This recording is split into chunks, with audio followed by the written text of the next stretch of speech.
Assalamualaikum warahmatullahi wabarakatuh dan selamat pagi pemirsa Tanjung Pinang TV di mana saja berada. Untuk hari ini Kamis 18 November 2021, kita berjumpa kembali dalam program Coffee Morning RDK bersama saya Yuliana Zainuddin. Semoga semuanya senantiasa dalam keadaan terbaik, khususnya untuk hari ini dan seterusnya.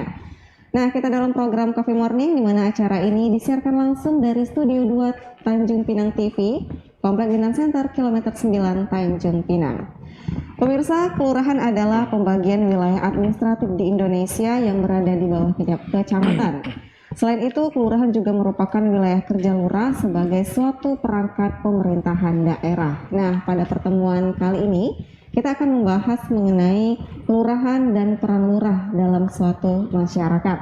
Di studio kami sudah hadir 3 orang narasumber, yaitu 3 orang lurah, yang tentunya akan berdiskusi bersama, memberikan edukasi bersama untuk kita mengenai perannya dalam masyarakat. Kita langsung saja perkenalkan 3 lurah yang sudah hadir. Yang pertama ada Lurah Air Raja, ada Bapak Ibnu Roji. Assalamualaikum Bapak. Waalaikumsalam warahmatullahi wabarakatuh. Apa kabar semua? Sehat sejahtera? Amin, semoga kita semua sehat ya Pak. Selain itu ada juga Lurah Penyengat. Ini dari Penyengat ya.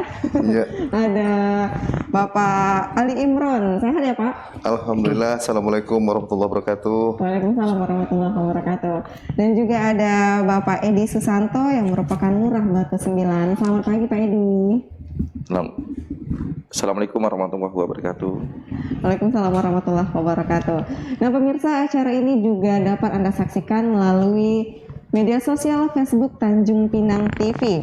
Baik, untuk ketiga narasumber yang sudah hadir di studio pada kesempatan pagi hari yang berbahagia ini, seperti yang disampaikan tadi, topik kita adalah kelurahan dan peran lurah. Nah, untuk ketiga narasumber dengan satu pertanyaan, sebenarnya lebih realnya di masyarakat peran, tugas dan fungsi dari lurah itu apa sih? Mungkin silakan Pak Edi Susanto untuk dahulu menjawab pertanyaan. Ya, terima kasih Mbak. Pada intinya peran lurah adalah menjalankan roda pemerintahan secara umum yang dilimpahkan oleh Wali Kota Tanjung Pinang kepada camat, camat kepada lurah untuk menjalankan pemerintahan secara umum dalam proses pelayanan kepada masyarakat. Nah, berarti aturannya itu langsung dari wali kota ke kecamatan dan kelurahan, dalam artian tidak punya semacam aturan rumah tangga sendiri seperti itu ya Pak? Tidak, kita pelimpahan kewenangan dari pimpinan. Oke, baik. Nah, untuk Pak Ali Imron dari kelurahannya, kalau versi Bapak bagaimana sih? Memang peran lurah menurut peraturan dan perundang-undangan yang berlaku sesuai dengan ketentuan yang ditetapkan sudah jelas sekali. Peran dari lurah adalah menyelenggarakan urusan pemerintahan melalui pelimpahan kewenangan dari kepala daerah kepada camat, dan camat dilimpahkan kepada kelurahan, dalam hal ini lurah, sesuai dengan karakteristik daripada wilayah kelurahan tersebut dan mengacu kepada peraturan perundang-undangan yang berlaku. Ya. Jadi intinya termasuk kepada urusan-urusan lain yang sifatnya pemberdayaan masyarakat. Jadi kalau bahasa leadershipnya lurah ini, kami tanggung jawab lurah ini, saking sensitifnya tanggung jawab lurah ini, daun jatuh di halaman rumah warganya pun lurah harus tahu. Jadi seperti itu ya? Iya, ibaratnya seperti itu.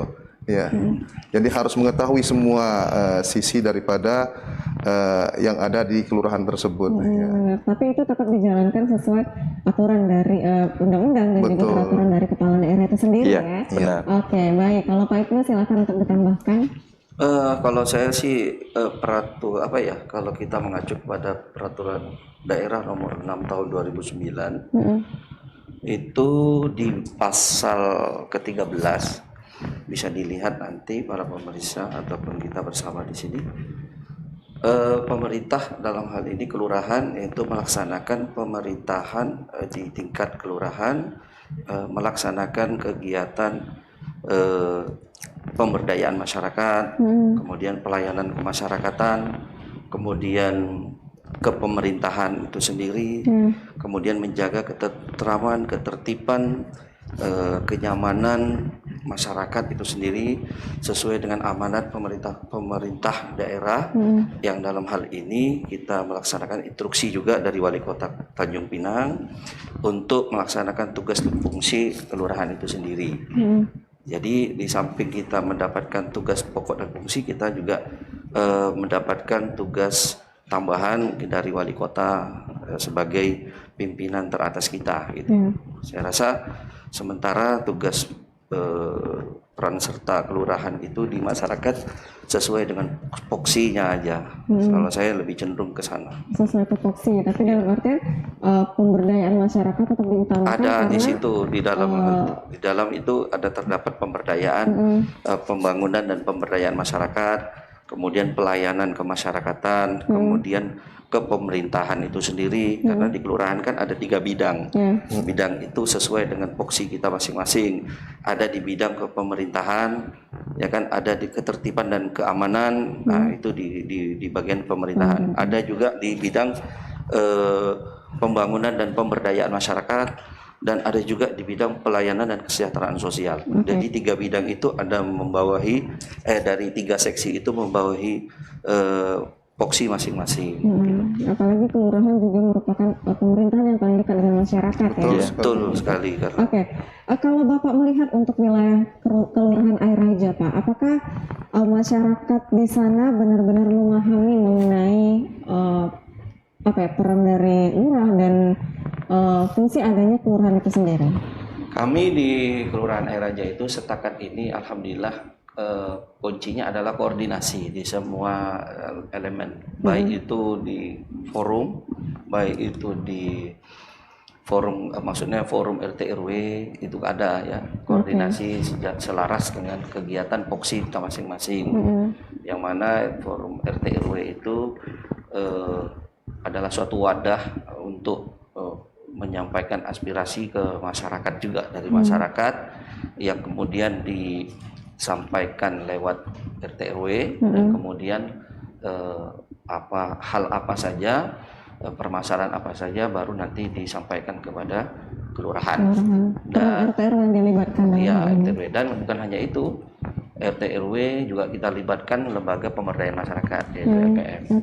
LPM ini berfungsi juga sangat penting di kelurahan, yaitu sebagai stakeholder dalam melakukan pembangunan di wilayah kelurahan melalui kelurahan itu sendiri, dan kita berdayakan masyarakat itu sendiri, yaitu melalui lembaga pemberdayaan masyarakat di bawah binaan kelurahan. Kemudian ada juga Karang Taruna, ada juga Karang Taruna, kemudian ada juga PKK. PKK itu terdiri dari pokja-pokja, ada yang di bidang ke sandang pangan, ada yang di bidang kesehatan, ada yang di bidang kerohanian. Jadi banyak yang bisa kita olah di kelurahan itu, yaitu intinya memberikan kontribusi kepada masyarakat wilayah kita sendiri, dan membangkitkan perekonomian, membangkitkan juga semangat kerjasama, meningkatkan juga kesejahteraan, baik pelayanan maupun kesehatan khususnya, kemudian baik dari mulai balita sampai dengan lansia. Oke, baik Pak. Berarti memang itu dimanfaatkan juga untuk koordinasi kepada masyarakat ya. Iya. Oke, nah Pak Alimro atau Pak Roni ya? Iya. Nah Pak Roni, kalau di Penyengat sendiri kan kita ketahui merupakan salah satu pulau untuk wilayah Tanjung Pinang ini yang mereka mempunyai kultur budaya sendiri yang khas, kemudian juga tempatnya nyebrang ya, karena pulau itu sendiri dan mempunyai warisan budaya yang khas juga untuk Penyengat. Kalau Bapak selaku lurah di sana, bagaimana sih Bapak melakukan pendekatan kepada masyarakat dan juga memberi pemahaman kepada mereka? Apakah menurut Bapak masyarakat Penyengat itu berbeda atau mempunyai ciri khas sendiri kah dengan masyarakat lain di luar Pulau Penyengat itu sendiri? Ya, baik Mbak Yuli, terima kasih. Pertanyaannya cukup menarik sekali. Terkait di Kelurahan Penyengat, memang sama-sama kita ketahui Pulau Penyengat adalah pulau yang mempunyai nilai yang sangat prestisius sekali, karena terkait dengan peninggalan Kesultanan Riau Lingga Artinya karakteristik masyarakatnya adalah masyarakat Melayu. Ya. Kunci yang paling utama dalam menjalin hubungan yang baik adalah komunikasi yang baik. Jadi karakteristik daripada masyarakat ini bermacam-macam, berbeda-beda, dan terkait dengan pemahaman daripada fungsi ataupun keberadaan kelurahan di mata masyarakat, karena satu-satunya pemerintahan perwakilan representasi dari kepala daerah dalam hal ini di Pulau Penyengat hanya ada Kelurahan Penyengat, karena kita dipisahkan oleh rentang kendali dengan jarak laut. Dengan adanya kantor lurah Penyengat ataupun kelurahan Penyengat, artinya segala sesuatu bentuk pelayanan kepada masyarakat dilaksanakan di kelurahan. Kemudian tipikalnya agak sedikit berbeda pelayanan yang kita lakukan. Kita tidak menyesuaikan dengan jam kantor saja dari jam pagi sampai sore masuk kantor, namun warga juga bisa kita layani di malam hari, mereka bisa datang ke rumah. Jadi inovasi-inovasi pelayanan itu kita lakukan karena kunci utama kita adalah melayani. Baik. Jadi bagaimana kita menjadi pelayan masyarakat, memberikan pelayanan sebaik mungkin, pelayanan prima dengan tujuan adalah kebutuhan daripada masyarakat kita terpenuhi, terutama kebutuhan dasarnya. Jadi rentang kendali ini kita lakukan inovasi-inovasi pelayanan, tidak juga masyarakat yang langsung ke Tanjung Pinang atau mengurusnya, kita bantu juga mereka, kita fasilitasi. Jadi intinya itu yang kita lakukan supaya pelayanan itu berjalan dengan baik dan lancar. Jadi pelayanannya agak sedikit berbeda, ya. Dan kunci yang paling utama adalah komunikasi. Masyarakat Melayu ini tegur sapa tidak lepas, senyum. Jadi banyak berbicara, berkomunikasi yang baik. Karena kita tahu bagus pun niat kita, kalau cara penyampaiannya kurang baik, mungkin nanti beda mengartikannya gitu. Benar sekali, oke. Ya. Berarti komunikasi yang baik Betul. juga yang tidak kalah pentingnya. Oke, baik Pak Edi Susanto, di Kelurahan Batu 9 ini kan RT RW-nya paling banyak ya dibanding 17 kelurahan lainnya. Nah ini bagaimana sih Bapak selaku lurah mengatur ataupun memberikan kewenangan gitu di wilayah Bapak dengan banyaknya masyarakat juga di sana? Ya, terima kasih. Pada intinya yang terbanyak itu adalah di Kelurahan Pinang Kencana sih. Oh, Pinang Kencana, RT RW-nya. Kami kedua yang terbanyak. Oh, kedua terbanyak, baik. Tapi tetap terbanyak. Jumlah RT kami ada 53 RT. RW 14 14 RW. RW ya. Pada intinya sistem komunikasi kami jalankan melalui forum RT RW ya. Kedua, melalui lembaga kemasyarakatan yang ada di kelurahan kami. Sesuai dengan Perda nomor 1 tahun 2016, itu terdapat 6 lembaga kemasyarakatan. Satu yang disebutkan oleh Pak Lurah Airaja tadi, RT, RW, LPM, PKK, Kader Posyandu, Karang Taruna. Jadi sistem koordinasi berjalan dengan baik selama ini sebagai penyambung lidah kepada masyarakat di wilayahnya masing-masing dan sesuai dengan tupoksinya masing-masing.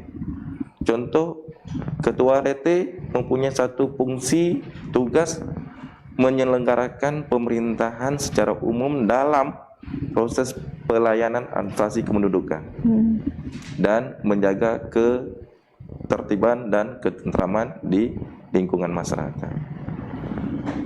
Kedua, tugas dari LPM membuat satu perencanaan proses pembangunan dan pemberdayaan masyarakat di lingkungannya. Karang Taruna berbasis kegiatan-kegiatan sosial ya. Selain itu PKK sesuai dengan yang dibicarakan oleh Pak Ibnu Roji tadi, benar ada 4 pokja di dalam kegiatan PKK itu. Keagamaan, kesehatan, ketahanan pangan, dan lain-lain. Lepas itu Posyandu. Posyandu memang bergeraknya di Posyandu balita. Di kelurahan kami juga ada Posyandu lansia dan Posyandu remaja dalam memberdayakan SDM para remaja di lingkungan di sekitar Kelurahan Batu Sembilan. Kenapa? Lewat dengan pembinaan itu, dinas akan datang untuk melakukan pembinaan lebih lanjut kepada lembaga-lembaga yang telah dibentuk. Alhamdulillah selama ini kita berjalan sukses ya. Sistem koordinasi dari atas, wali kota instruksi kepada dinas, dinas instruksi kepada kelurahan, kecamatan dan kelurahan, kelurahan menginstruksi kepada bawah melalui lembaga tersebut, berjalan dengan sukses di lingkungan masyarakat dalam proses pemberdayaan masyarakat di Kelurahan Batu Sembilan. Terima kasih. Baik. Nah, pemirsa Tanjung Pinang TV di mana saja berada, itu tadi itu tadi ya yang pembukaan pertama mengenai peran dan fungsi dari kelurahan dan lurah dalam masyarakat. Nah, jangan kemana-mana karena sesi kedua kita akan kembali lagi dalam program Coffee Morning bersama RDK.